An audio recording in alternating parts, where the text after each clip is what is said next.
Hello and welcome to the Hangry District Kitchen in Westeros. Today we will be taking a journey all throughout Westeros as we feast on treats from this cookbook, A Feast of Ice and Fire. This is just a little something to get you through all that time without Game of Thrones, since the next season won't be starting until the summer of 2017. So for this journey, I've brought along my twin brother Thomas. But different than the twins in the book and the show. So let's just never make that joke again. I've heard it 1,000 times. So Thomas is going to read for us the first thing we'll be making, which is the beef and bacon pie. And I'm going to let him read that for you now. Yep.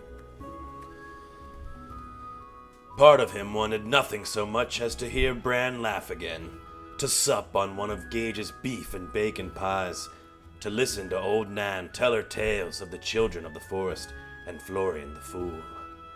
So we'll start there with the beef and bacon pie. In this cookbook, they have the modern version and then the traditional version. For this recipe, we're actually going to be using their modern version, which includes a bacon lattice, which is really fun, that Thomas has expertly prepared for us, and you will see in a moment. And we're gonna go ahead and get started. So Thomas has woven our bacon lattice. Yeah, you want to show them? In this beautiful woven structure. And I'm going to flip it over onto this baking sheet, which could be a disaster, but we're going to crossed. Give it a whirl. Swords crossed. Swords. No, don't cross the swords. Ew.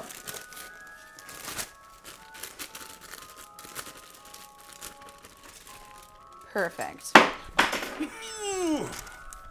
Did I go into your foot? Oh my god, did it? No. Okay, please be very careful when you're wearing traditional garb that your knives are out of the way. My leather jerkins saved me from a stab wound to the foot. Just getting started and we've already fell victim to the sword. Okay, That's so why if we you have... drink. So if you have extra pieces of bacon, just go ahead and lay them out on the pan, and we'll add the crispy bacon to the filling of the pie. So we're gonna pop this in the oven, which if you could please get the door for me. It's at 400 degrees Fahrenheit, and we'll let this bake for 15 to 20 minutes until the bacon is crispy. It's a really easy way to cook bacon, especially if you're cooking it for a crowd. You don't have to worry about the splatter from the oven and babysitting it the whole time. Yes, it does splatter grease onto your oven, but just deal with it. Grease from a frying pan, much more dangerous than battles. God. Always wear a shirt. Yes, never cook bacon naked. Okay, so next we're going to get our pastry dough ready, and I'll have you help me with that, Tomcat. So next step, we're going to make our pastry dough. You can buy a pre-made pastry dough or pie dough in the shell already. That's totally fine. I just want to do it like the Game of Thrones people did it, so we're going to do it the all-natural, old-fashioned way. First thing we're going to use is, for some reason, everyone in Westeros has saffron available. I don't know how, since it's hard enough for us to get it, but we're going to let the saffron bloom in some water here. I actually just got this saffron from my travels in Spain. All right, so we're just gonna take a little pinch of the saffron. Just a little bit goes a long way. You do not need a lot. We're just gonna use about 6 stamens of the flower. You can see. Tiny little hairs. Yes. Then we're gonna get our flour and butter mixture going. So this is, how many cups of flour here? 3. 3 cups of flour. Thank you. We were going to use 7, but that would have been excessive. 7? 7 for the 7-pointed star, the religion of King's Landing. Right. And then we have a whole stick of butter, which is a 1/2 cup, that you can just take right in its little pack like this. Open up. To be careful about my sleeves. And then just cut in half one way.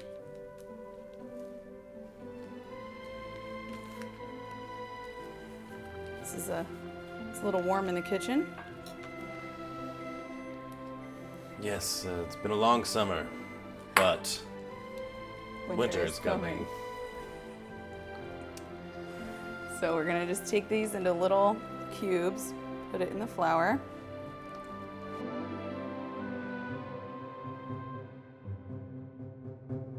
Now that we have our butter and flour mixture, I'm gonna take my ring off, and you're just gonna use your hands. That way you can really start to feel when the dough is about ready. I just take it and I just squeeze the butter between my fingers like this. It's easier for a woman to do in the Game of Thrones period since the men all wore these gloves for some reason.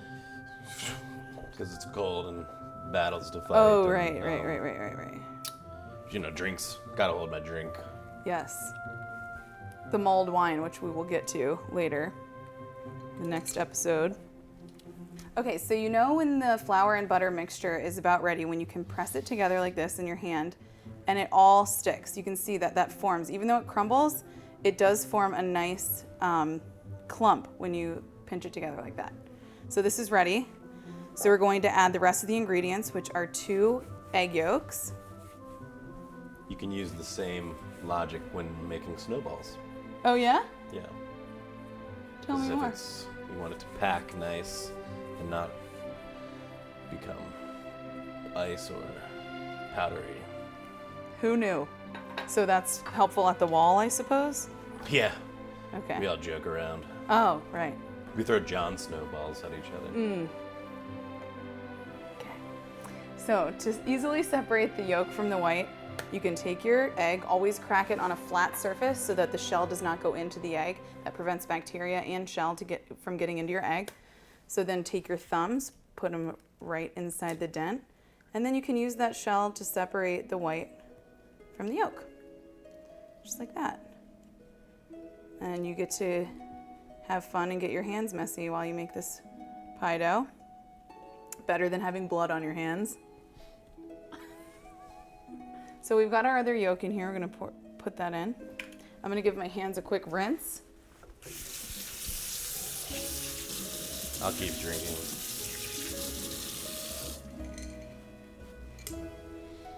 And I'm going to start with just a little bit of this saffron water. You don't want your dough to be too wet. Now the water looks a little Yellow. colored now because of the saffron. Yes, it is. Saffron not only tastes delicious, but it gives everything you cook with it a really beautiful color, which is actually most times yellow and not red, even though they look very pink. Okay. So Thomas, I might have you help me add some more water, but not yet. You don't want to add too much liquid at once. It really will come together if you just have some patience. And that will make your dough extra flaky and buttery if you don't add too much liquid.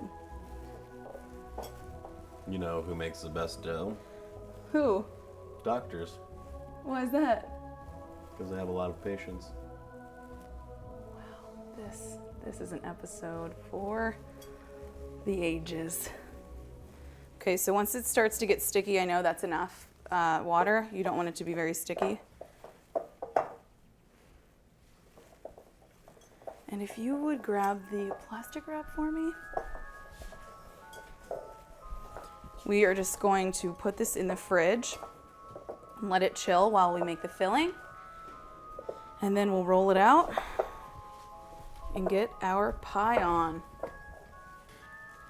This much? So this is what it'll look like. Maybe a little bit more. It will all stay together. You don't want it to be too crumbly, but you just want it to come together. You don't want it to be sticky or too watery. And we're just going to form it into a rough ball, disc shape. That will make it easier to roll out into our circular pie pan. That was really easy with those leather gloves on. Oh, God. Okay, perfect. I'm just gonna press it down a little bit before, just to help it out when we're gonna roll it.